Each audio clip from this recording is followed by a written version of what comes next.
ಬೆಕ್ಕಿಗೆ ಆಟ, ಇಲಿಗೆ ಪ್ರಾಣ ಸಂಕಟ ಕೇಳಿರ್ತೀರ.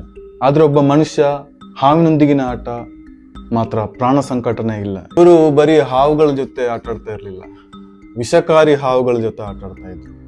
ಈ ತರ ಇರೋ ಒಬ್ಬರ ವಿಷಯ ಗೊತ್ತಾ ನಿಮಗೆ? ಇವರೇ ಬಿಲ್ ಹ್ಯಾಸ್ಟ್. ಇವರನ್ನೆಲ್ಲರೂ ಸ್ನೇಕ್ ಮ್ಯಾನ್ ಅಂತ ಕರೀತಾರೆ. ಯಾಕೆ ಗೊತ್ತಾ? ಯಾಕಂದ್ರೆ ಇವರು ತಮಗೆ ಒಂದು 30 ವರ್ಷ ಆದ್ಮೇಲೆ ಈ ಹಾವಿನ ವಿಷವನ್ನು ಹಾಗೆ ಇಂಜೆಕ್ಟ್ ಮಾಡಿ ಅದನ್ನೊಂದು ರೂಢಿ ಮಾಡ್ಕೊತಾರೆ.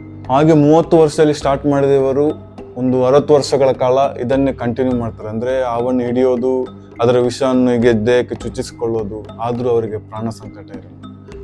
ಈ ಹಾವು ಒಂದು ಸಲ ಕಚ್ಚಿದ್ರೆ ಸಾಕು ಮಾರಾಯ, ಸಾಯ್ತೇವೆ ನಾವು ಅಂತ ಹೇಳುವಲ್ಲಿ ಇವರು ಅದೇ ತರದ ಹಾವಿನಿಂದ 172 ಬಾರಿ ಕಚ್ಚಿಸಿಕೊಂಡಿದ್ದಾರೆ.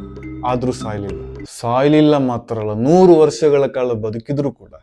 ಇವರಿಗೊಂದು 30 ವರ್ಷ ಆದ್ಮೇಲೆ ಒಂದು 60 ವರ್ಷಗಳ ಅಂದ್ರೆ ಒಂದು 90-100 ವರ್ಷ ಆಗುವ ಆ ಒಂದು ಏಜ್ ಗ್ಯಾಪ್ ಅಲ್ಲಿ ಪಬ್ಲಿಕ್ ಶೋ ಕೊಡ್ತಾ ಇದ್ರು. ಹೇಗಂದ್ರೆ ಹಾವನ್ನು ಹಿಡಿದು ಅದರ ವಿಷ ತೆಗೆದು ಅದನ್ನ ಈಗ ಇಂಜೆಕ್ಟ್ ಮಾಡಿ ಆ ತರ ಪಬ್ಲಿಕ್ ಶೋ ಎಲ್ಲ ಕೊಡ್ತಾ ಇದ್ರು. ಇವಾಗ ಅಂದ್ರೆ ಹಾವು ಕಚ್ಚಿ ಹಾಸ್ಪಿಟಲ್ಗೆ ಬಂದವರಿಗೆಲ್ಲ ಇವರ ರಕ್ತವನ್ನು ಕೊಟ್ಟು ಅವರ ಜೀವವನ್ನು ಉಳಿಸ್ತಾ ಇದ್ರು. ವಿಷಕಾರಿ ಹಾವಿನ ವಿಷ ಇವರಿಗೊಂದು ವಿಷಯವೇ ಅಲ್ಲ. ವಿಸ್ಲಾಕ್ಬೇಡ ಮಾರಾಯ, ರಾತ್ರಿ ಹಾವು ಬರ್ತದೆ ಒಳಗಡೆ. ಯಾರೋ ಒಬ್ರು ಸುಮ್ನೆ ಸೀಲಿಂಗ್ ನೋಡೋ ತರ ಫೋಸ್ ಕೊಟ್ಟು ಫೋಟೋ ತೆಗೆದು ಅದನ್ನು ಫೇಸ್ಬುಕ್ ಅಲ್ಲಿ ಪೋಸ್ಟ್ ಮಾಡಿರ್ತಾರೆ. ಇದನ್ನು ನೋಡಿದ ಒಬ್ಬರು ಕಮೆಂಟ್ ಬಾಕ್ಸ್ ಅಲ್ಲಿ ಅವರ ಕಣ್ಣು ನೋಡಿ ಅಂತ ಹೇಳಿ ಕಮೆಂಟ್ ಹಾಕಿರ್ತಾರೆ.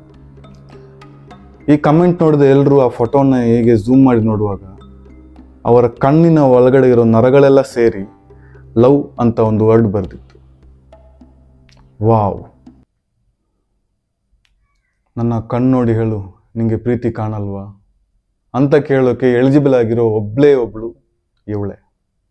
ಬಿಲ್ ಹ್ಯಾಸ್ಟ್ ಹಿಡಿತಾ ಇದ್ರು ಹಾವು. ಈ ಚಾನಲ್ಗೆ ಸಬ್ಸ್ಕ್ರೈಬ್ ಮಾಡಿ. ನೀವು ಕಣ್ಣಲ್ಲಿ ಲವ್ ಕಾಣುತ್ತಾ ಅಂತ ಕೇಳಲಿಕ್ಕೆ ಅವಳಿಗೆ ಮಾತ್ರ ಎಲಿಜಿಬಲ್ಲು. ಮರೆಯದೇ ಒತ್ತಿ ಸಬ್ಸ್ಕ್ರೈಬ್ ಪಕ್ಕದಲ್ಲಿರೋ ಬೆಲ್ಲು. ಶಾಕಿಟಾಕಿ signing out.